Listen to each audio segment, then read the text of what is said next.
Sabay-sabay natin alamin ang mga kaganapan na nangyayari sa ating bansa.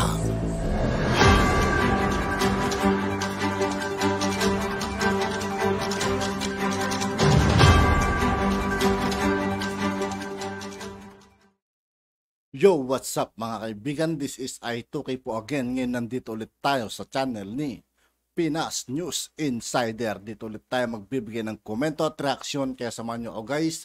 Let's go! Magsisilbing blueprint para ho sa pagkamit ng food security ng ating bansa ang planong gawing produktibong agriculture hub ang mga Alpinal Colony lands. Ayon ho yan sa isang mataas na opisyal ng Department of Agriculture. Sinabi ni Gerald Glenn Panganiban, Director ng Bureau of Plant Industry ng Department of Agriculture, ng matagumpay na programa ng Department of Agriculture at ng Department of Justice Reformation Initiative for Sustainable Environment for Food Security ay magsisilbing modelo upang makamit ang layunin na zero hunger para naman sa itinatakdang programa ni Pangulong Ferdinand Bongbong Marcos Jr. Anya, ang proyektong ito ay maaaring magsilbing blueprint para naman sa pagbuo ng mga katulad na agri-hubs para sa mga pagkain ng komunidad sa buong Pilipinas. Ang paglagda sa Tripartite Memorandum of Agreement kamakailan na natapos sa pagitan ng Department of Agriculture, Department of Justice at Bureau of Corrections ay sinaksihan mismo ni Pangulong Marcos. Sa kanyang mga pahayag nga sa naturang kaganapan, binigyang diin ng Chief Executive ang food security at zero hunger bilang twin policy priorities ng kanyang administrasyon. Isa sa mga pangunahing layunin ng Department of Agriculture at tungkol sa nasabing proyekto ay itong kasunduan nga ay mabuo at para sa mga lupain na maaring mapagkunan at maging productive agricultural camp o mga sentro ng produksyon ng pagkain at mag-aambag para sa food security ng ating bansa.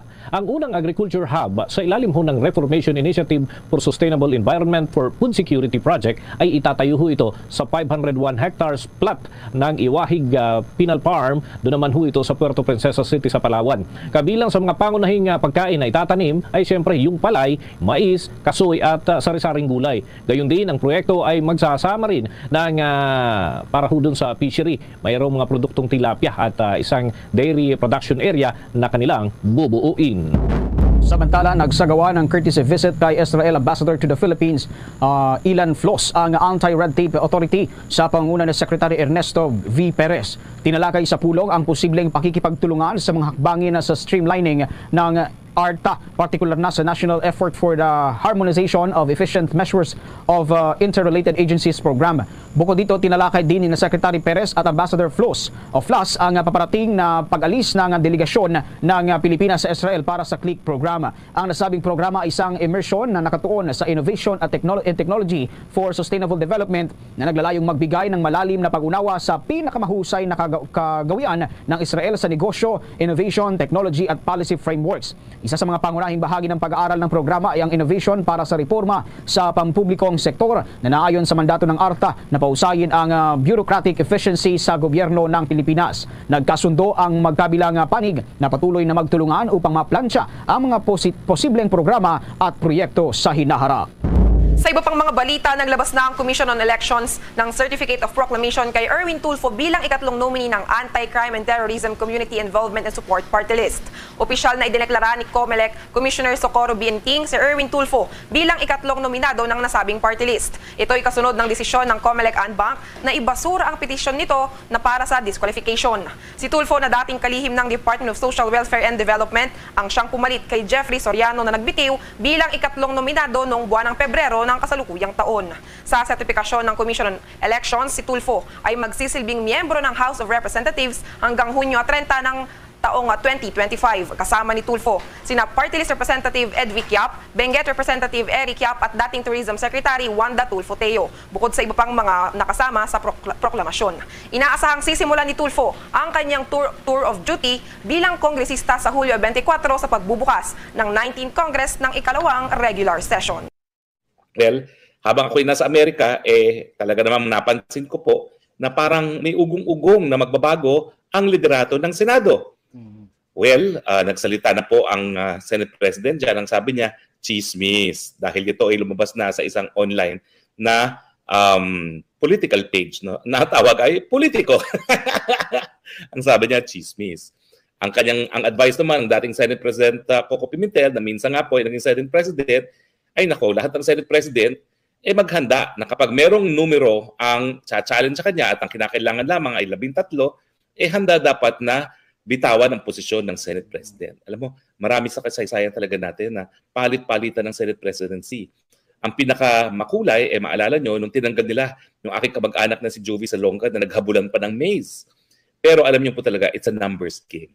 Kung sino ang merong suporta ng 13 na senador, siya ang magiging bagong Senate President. Pero bakit ba nagkaroon ng ugong-ugong? No? Well, ang naging dahilan daw, unang-una, dadalawa lang ang batas na naisabatas ng Senado. Well, tama naman po yun. No?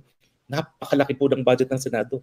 Bilang co-equal branch of government, abay, ang budget ng Senado, halos kapareho lang ng budget ng Kamara. Ang Kamara, 300 congressmen, ang Senado, 24 lang sila. So, tama naman, no? Bakit parang kulang ang output ng isang institusyon na napakalaking budget ang ginugugol ng taong bayan? At pangalawa, ay nga po, nagbabangayan na ngayon sa sinisi ni parang pinatamaan ata ni Senate President si Amy Marcos, no? Si Senator Amy Marcos, doon sa delay sa pagpapasa ng RCEP kasi si Senator Amy Marcos po ang committee chairman ng Committee on Foreign Affairs. Lahat po ng mga tratado na para maging epektibo sa Pilipinas ay dapat mag-concur ang Senado. Ang happy po noon si Senator Amy Marcos, so siguro nagsisisihan, sinisisiguro siya ni Senate President kung bakit natagalan yung pag-concur sa RCEP, no? Ang sagot naman ni Senator Amy Marcos, talagang mainit at matinik talaga sumagot yan.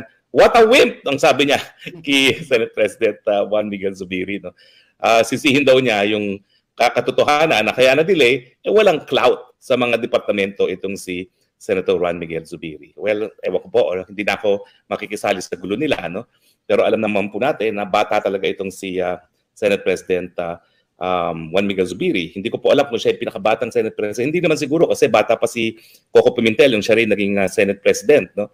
Pero noong mga panahon na yun, grabe talaga yung suporta ni Presidente Duterte kay Coco Pimentel. No? Dahil siya yung talagang, yung mga panahon na yun, bago pa nagkagulong PDP laban, talaga naman pong si Coco Pimentel ang hepe ng PDP laban. So natural na maging Senate President.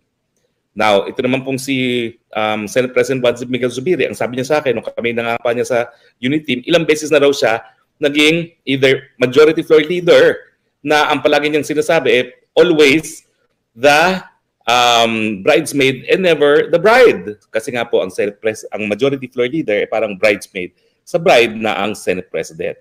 At nakuha naman niya ang gusto niya kasi nga meron silang barkadahan doon sa Senado. Buong buo po sila, para mga 7 sila. No? Juan Miguel Zubiri, Villanueva, Gatchalian, Nancy Binay, Angara, barkada po yan. Mga seatmates ang tawag dyan. No? At parang 7 sila, pero alam mo sa Senado, dahil nga lahat sila ay mga little presidents ang tinatawag, dahil lahat sila ay elected on a national basis, talagang kapag nakabuo ka ng 7, matindi na yun. So konti na lang, pwede ka naman maging Senate President. Kung maalala ninyo, ang nag-contest for Senate Presidency dati ay yung akin ninang na si Cynthia Villar, pero after a while, dahil nga nahihirapan bumuo ng 13, nag-give up na si Senator Villar at binigay na ang Senate Presidency kay Juan Miguel Zubiri. Sa akin naman po, decision po yan ng mga senador. Sila po ay hinalal ng taong bayan on a national basis para sila mga presidente. So tingin ko alam nila ang nakakabuti sa bayan at alam nila kung sino ang pinaka-epektibo para maging Senate President. At tama naman po si Senator Coco Pimentel, hindi naman nakaukit sa bato ang Senate Presidency. Talagang nagpapalitan yan kapag merong ibang tatakbo at merong numero ng 13 na suporta, no, galing sa mga iba pang mga senador. So hayaan natin yan. Let the chamber choose, let the Senate choose its Senate President. At talagang sila lang naman talaga makakapili dyan.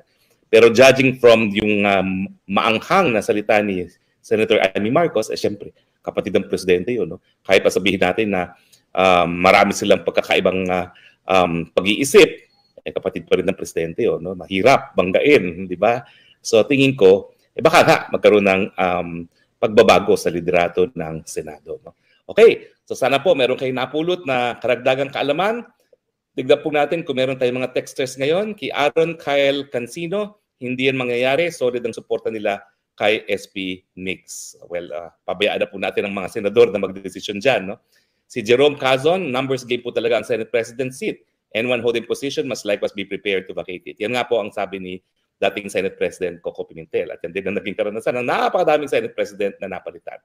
Jerome Cazon, although there is a right to remain silent regarding any accusation, still flight on silence may likewise be an indication of guilt, which is a rebuttable presumption. Tama, Jerome, yung sinasabi natin na flight may be evidence of guilt. No? Tiger Ross, inaabangan ko po. Ano yung inaabangan mo? Yung extradition? O yung pagpalit ni Senate President Juan Miguel Zubiri? At yun nga po mga kaibigan, dito po nagtatapos ang ating reaction video. Muli ako po si I2K ng Sundalo ng Dunggalo at 811. Maraming salamat sa patuloy na pagsuporta. Yeah, peace out.